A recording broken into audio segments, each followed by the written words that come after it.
Assalamualaikum warahmatullahi wabarakatuh. Perkenalkan, nama saya Wiona Everlia Viva dengan NIM 241061122012 dari kelas A2 dengan mata kuliah Konservasi dan Sumber Daya Hutan. Di sini saya akan mempresentasikan materi mengenai komponen sumber daya hutan. Sebelum kita masuk ke materi, kita akan membacakan dulu tujuan dari penyusunan materi ini. Yang pertama, yakni menjelaskan komponen sumber daya hutan secara menyeluruh, baik dalam aspek ekologi maupun sosial ekonomi. Yang kedua, menggambarkan peran hutan dalam menjaga keseimbangan lingkungan dan kehidupan manusia. Yang ketiga, memberikan pemahaman tentang tantangan dan strategi pelestarian hutan. Dalam pembahasan ini terdapat beberapa pertanyaan yang menjadi pokok rumusan masalah. Yang pertama, apa saja komponen yang menyusun ekosistem hutan? Yang kedua, bagaimana keanekaragaman hayati hutan di Indonesia dan perannya? Yang ketiga, apa fungsi ekologis dan sosial ekonomi dari hutan? Yang keempat, tantangan apa yang dihadapi hutan saat ini? Yang kelima, bagaimana upaya pelestarian yang dapat dilakukan untuk menjaga keberlanjutan hutan? Untuk menjawab rumusan masalah, digunakan pendekatan sebagai berikut.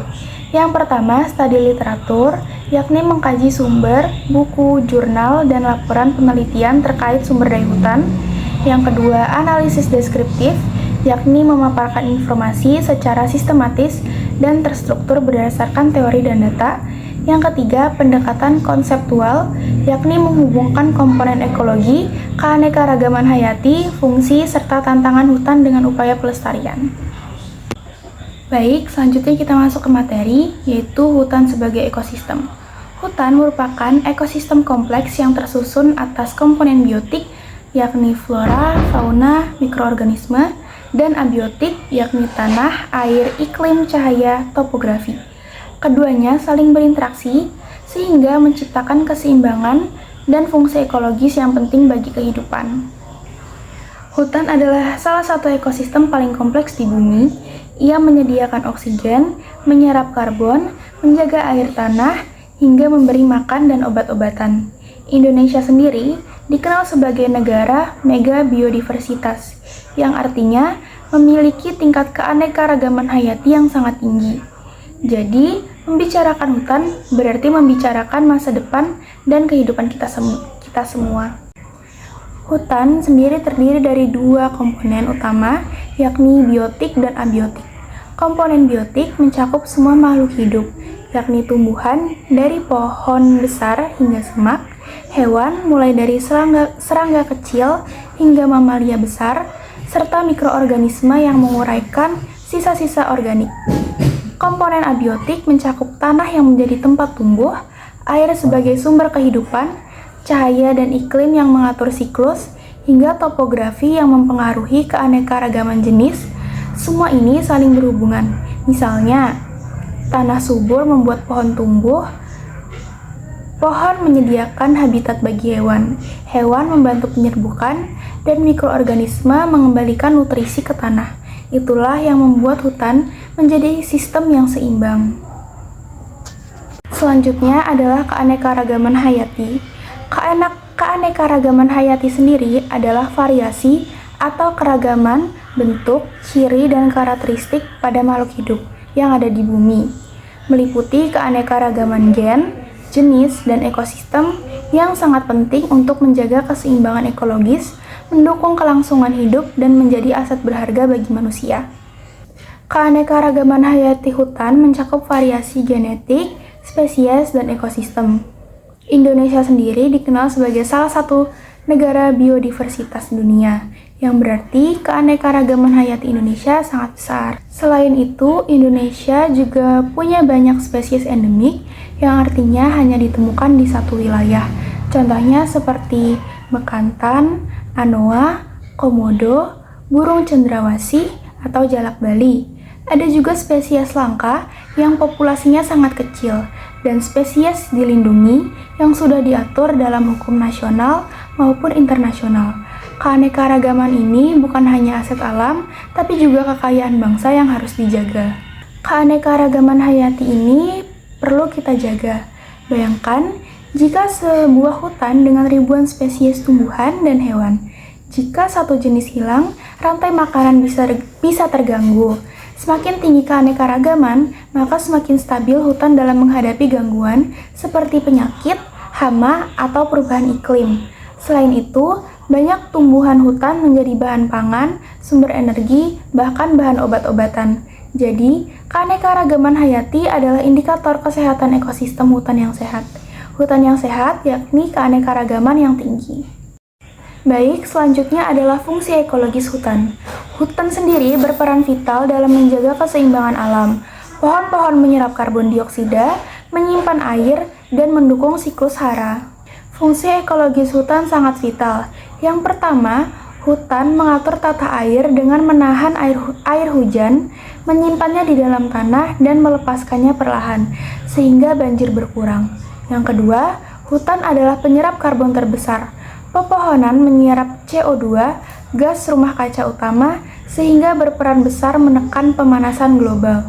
Ketiga, hutan menjaga kesuburan tanah. Daun yang gugur terurai akan menjadi humus, akar menahan erosi, dan mikroba tanah menambah nutrisi. Keempat, hutan adalah rumah bagi jutaan spesies. Tanpa hutan, banyak hewan akan kehilangan habitatnya. Fungsi utama ekologis itu ada pengatur tata air yang mencegah banjir dan kekeringan, lalu penyerap karbon, yakni untuk mitigasi perubahan iklim, lalu ada penstabil iklim mikro, yakni mengatur suhu dan kelembapan, selanjutnya ada penjaga kesuburan tanah dan penyedia habitat. Selanjutnya adalah fungsi sosial ekonomi. Selain ekologis, hutan juga memberikan manfaat nyata bagi masyarakat. Hasil hutan dapat dimanfaatkan untuk kebutuhan sehari-hari, sumber pendapatan, hingga nilai budaya. Manfaatnya yang pertama sumber pangan, yakni buah, jamur, satwa buruan. Yang kedua, obat-obatan tradisional dan modern. Yang ketiga, pendapatan kayu dan hasil hutan bukan kayu, seperti rotan, damar, dan madu. Dari segi sosial, banyak masyarakat menggantungkan hidupnya pada hutan. Hutan juga punya nilai budaya, misalnya tempat ritual atau simbol spiritual. Tidak kalah penting, hutan juga dapat menjadi laboratorium alam, tempat pendidikan, penelitian, dan sumber pengetahuan untuk generasi mendatang. Hutan juga memiliki manfaat lingkungan dan kesehatan. Pohon menghasilkan oksigen dan menyerap karbon dioksida. Hutan juga menyaring debu dan polutan, sehingga udara lebih sehat. Dengan akar yang kuat, hutan mengurangi resiko banjir dan tanah longsor. Selain itu, hutan menjaga suhu lokal lebih sejuk, kelembapan lebih stabil, dan udara lebih segar. Itulah kenapa hutan disebut paru-paru dunia sekaligus penyelamat bumi. Namun, sayangnya hutan kita menghadapi tantangan besar. Setiap tahun jutaan hektar hutan hilang akibat deforestasi, banyak hutan ditebang untuk dijadikan perkebunan sawit, tambang, atau pemukiman. Aktivitas illegal logging juga masih marak. Perubahan iklim memicu kebakaran hutan yang sulit dikendalikan. Habitat satwa pun terpecah-pecah sehingga mengganggu kelangsungan hidup mereka. Ini ancaman serius yang butuh perhatian bersama. Selanjutnya kita memasuki kesimpulan. Hutan adalah ekosistem yang kaya akan keanekaragaman hayati, berperan penting dalam fungsi ekologis dan sosial ekonomi. Oleh karena itu, pengelolaan berkelanjutan menjadi kunci untuk menjaga manfaat hutan bagi generasi sekarang dan mendatang. Komponen sumber daya hutan mencakup semua unsur hidup dan tidak hidup yang saling terhubung. Keanekaragaman hayati adalah aset penting. Fungsi hutan tidak hanya ekologis tetapi sosial dan ekonomi. Namun, semua itu terancam oleh deforestasi, illegal logging, dan perubahan iklim. Jika kita ingin masa depan yang lebih baik, pelestarian hutan harus menjadi prioritas. Sebagai penutup, mari kita ingat satu hal. Menjaga hutan berarti menjaga kehidupan. Hutan adalah sumber oksigen, air, pangan, dan budaya, serta obat. Jika hutan hilang, manusia pun akan kehilangan masa depan. Mari kita lestarikan hutan dengan bijak, bukan hanya untuk kita, tapi juga untuk generasi yang akan datang. Baik, demikian presentasi yang dapat saya sampaikan. Semoga materi yang saya berikan dapat bermanfaat dan menambah wawasan bagi kita semua. Saya mohon maaf apabila ada salah kata atau sikap. Terima kasih atas perhatiannya. Saya ucapkan wassalamualaikum warahmatullahi wabarakatuh.